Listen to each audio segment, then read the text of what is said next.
Esperar anos pela solução de um inventário ou buscar um acordo entre as partes.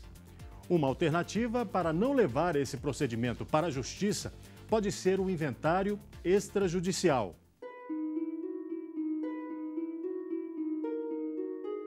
Dona Jovelina ainda guarda as lembranças do filho que faleceu há pouco mais de 20 anos. Na cabeça também estão gravados os momentos de dor. Fiquei muito triste, né? Lógico, perdi um filho. Viajei para esquecer um pouco, mas não consegue, né? Não esqueci, passei um mês fora daqui. Aconteceu muita tristeza dentro de casa, não conseguia comer nem fazer nada. Quase chegava a depressão, mas graças a Deus, Deus me socorreu. Quando Júnior morreu, ele tinha apenas 24 anos e trabalhava como motorista. Por contribuir para a Previdência Social e não ter filhos, a dona Jovelina passou a receber a pensão por morte. No início, ela não quis ir atrás do benefício. Ah, mas você tem direito à pensão? Eu digo, não. Quer saber disso? Não, mas se você não ficar, vai ficar com o governo. E aí? Eu digo, então eu vou ver isso. Aí mexi com as papeladas, resolvi tudo. Aí passei a receber, assim, muito triste no começo, que eu quero meu filho, não quero pensão. A gente pensa assim como mãe. Mas aí não, tem que conformar, que ele já perdi, eu não vou ter ele mais. E a pensão é uma ajuda que a gente vai ter, né, no dia a dia, tudo muito caro. A pensão por morte ele é um benefício da Previdência Social. Nesse sentido, para que o falecido possa deixar uma pensão por morte, é importante que ele seja contribuinte do INSS. A legislação estabelece que os dependentes desse falecido têm direito à pensão por morte. A renda é muito importante, até porque na época era o filho que bancava parte das despesas da casa de Dona Jovelina. Eu recebo essa pensão, né, que é um salário mínimo e me ajuda muito. Caso não tenha, vai me fazer muita falta pagar as prestações, algumas coisas em casa, água e luz, né, os gastos, eu gasto de casa também. Então eu não faria muita falta se eu perder. É muito bom, é pouco, mas já é válido. No fim do ano passado, o governo publicou esta medida provisória que, entre outras coisas, alterou as regras para a pensão por morte. Só depois de 24 meses de contribuição e do mesmo prazo de casamento ou união estável é que os cônjuges ou dependentes herdam benefício. A exceção é para quando a morte ocorre no trabalho. Perderá a pensão quem matar o segurado. Outra mudança é que o benefício por morte não será vitalício para cônjuges jovens. Só recebe pelo resto da vida os herdeiros com até 35 anos de expectativa de vida. Atualmente, quem tem 44 anos ou mais. As pessoas com idades entre 39 e 43 anos receberão a pensão por 15 anos. Com idades entre 33 e 38 anos, o benefício será pago por 12 anos. O cônjuge com 28 a 32 anos terá a pensão por 9 anos. Quem tiver entre 22 e 27 anos receberá por 6 anos. Com 21 anos ou menos, só recebe a pensão por morte por apenas 3 anos. As mudanças não afetam quem já recebe o benefício. Também foi estabelecido um novo cálculo que reduz o valor da pensão por morte. O benefício passa a ser de 50% para o marido ou a mulher e mais 10% por dependente até o limite de 100%. Até a edição da medida provisória, os beneficiários recebiam 100% do valor da aposentadoria ou do benefício previdenciário. A nova legislação estabeleceu que os beneficiários receberão 50%, acrescidos de 10% para cada filho existente do casal. Quando se fala de inventário, é bom lembrar que existe uma forma de reduzir o tempo de espera para realizar todo o processo. É o inventário extrajudicial feito no cartório. O Marcial tem feito o procedimento para dividir com as irmãs os bens deixados pela mãe. Gostei muito de ter optado pela questão do inventário extrajudicial e me enquadrado nos requisitos, né? Porque um dos requisitos é a questão do consenso. Então são 4 herdeiros e nós então acordamos todas as questões que foram colocadas e as exigências do cartório e dos outros órgãos que nós nos relacionamos, né? Sempre houve consenso dos 4 herdeiros. Quem esclarece como funciona o inventário extrajudicial é o advogado Anderson Arruda, especialista nessa área do direito. Ele tem alguns requisitos.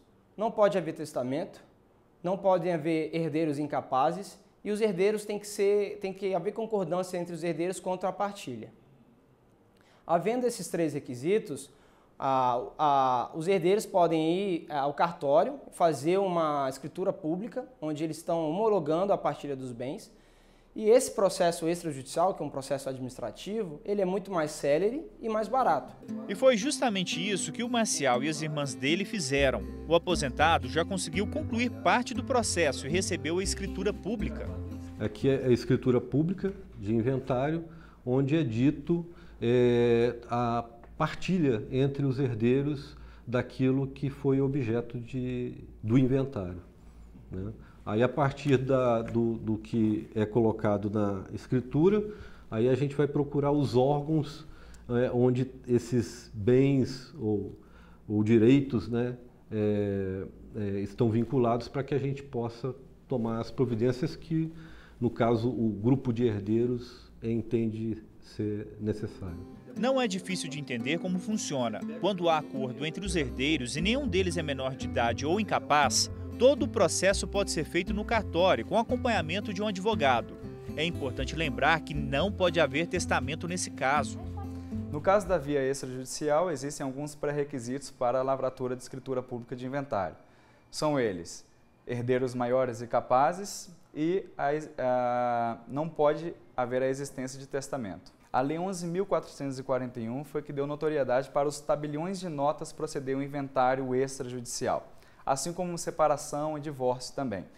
E como a lei ela é bem pequena, o CNJ, pela resolução número 35, regulamentou todo o procedimento para inventário extrajudicial. Nós também ouvimos a explicação da juíza Maria Isabel da Silva, da Primeira Vara de Órfãos e Sucessões de Brasília. As partes maiores, capazes, fazem um acordo de partilha e vão até o cartório, né? Munido de toda a documentação, que é a mesma documentação que é exigida lá, é a mesma documentação exigida aqui, né? Não há diferença no que se refere à documentação. Eles vão munidos dessa documentação, todas as partes, com os seus advogados, a necessidade da presença de um advogado, né? Ou todos assistidos por o mesmo, ou assistidos pelos seus advogados, vão até o cartório, lavram a escritura de inventário de partilha, e isso aí serve como instrumento para registro no cartório de registro de imóveis ou qualquer outro bem, levantamento de valores. E como é feito para saber se o falecido deixou um testamento? Normalmente, só é conhecido o testamento público. Hoje existe o SENSEC, uma Central Nacional de Testamentos, onde aquele que fez o testamento, normalmente é enviado uma informação para essa central. Então, nós sabemos a existência de testamento público. A diferença é o testamento particular. O testamento particular, a gente não tem como saber se o falecido deixou ou não. Quem normalmente vai explicar essa situação é o testamenteiro ou aquele que foi beneficiário no próprio testamento, o particular. Esse é o único caso que a gente nunca vai saber se o falecido deixou ou não. Porém, para se fazer o inventário extrajudicial, os herdeiros declaram sob as penas da lei que desconhecem a existência de outros herdeiros e de testamento deixado pelo falecido, em qualquer parte do território nacional. E caso apareça um novo herdeiro, depois do processo concluído, o inventário pode ser encaminhado para a Justiça?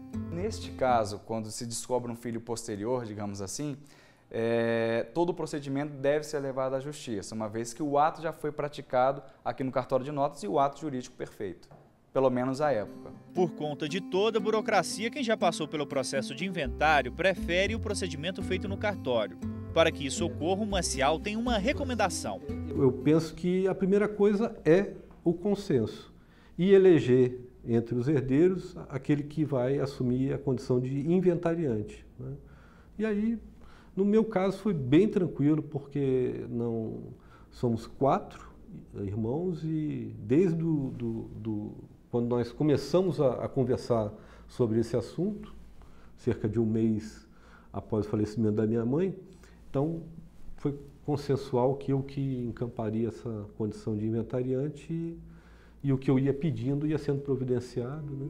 Quando isso não ocorre, o processo de disputa pode ser longo e doloroso para toda a família. Partilhar aquilo, muitas vezes, representa partilhar a família, né? Perder a coesão, perder aquele contexto que foi vivenciado durante muitos anos normalmente. O que deve-se, o que pode, o que precisa ser feito é que as pessoas tenham muita clareza quanto a esse significado. Então, por exemplo, vender a casa da família, que a família habitou durante anos e anos, que muitas vezes os herdeiros já não estão lá, porque casaram, mudaram, enfim, mas que tem aquela representação de que ali se reúne todo mundo. Então, vender aquela casa é quase que perder a referência familiar. Aí entra duas coisas importantes. O trabalho da mediação familiar, né, que hoje tem sido trazida à tona pelo próprio judiciário, ou uma terapia de família.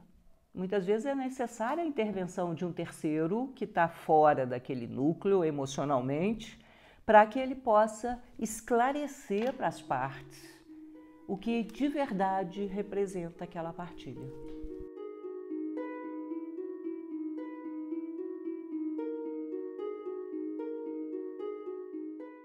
O Repórter Justiça terminou, mas nossas equipes já preparam o próximo programa da semana que vem, com um tema que certamente vai ser do seu interesse. Até lá!